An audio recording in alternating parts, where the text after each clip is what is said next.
Bonjour, dans cette formation, nous allons voir comment importer les articles, que ce soit pour ajouter des nouveaux ou les mettre à jour. Pour ce faire, nous allons dans la zone d'information, que nous trouvons ici.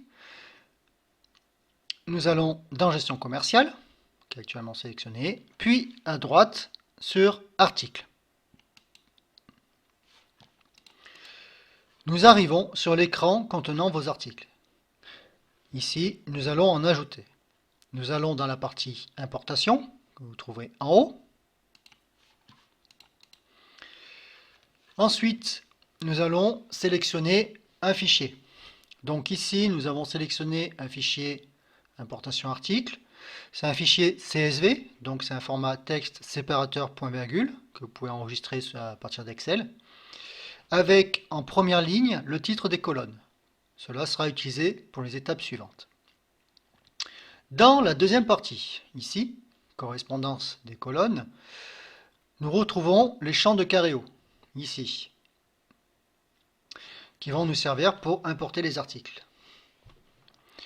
Nous allons sélectionner les rubriques qui nous intéressent. Alors, seules les lignes bleues sont obligatoires.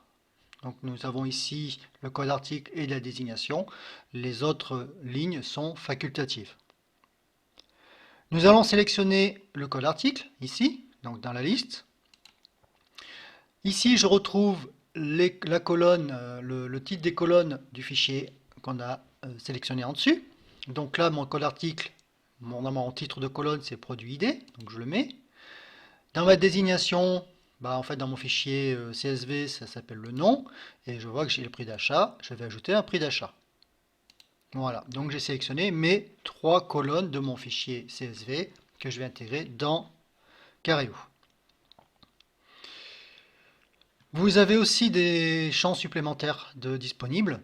Donc ici, donc en complément, donc plus orienté pour le stock, les tarifs, les images. Pour les agences, donc vous pouvez indiquer que tel article est pour telle agence et un autre article pour une autre agence, par exemple. Une fois que vous avez fait les correspondances, vous cliquez sur Lancer en bas à droite.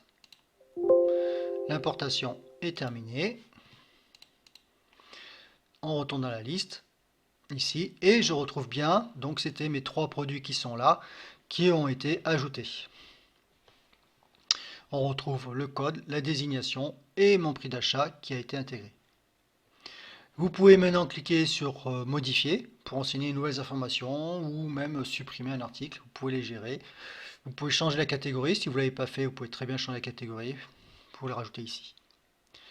Cette formation est maintenant terminée, je vous souhaite une très bonne journée.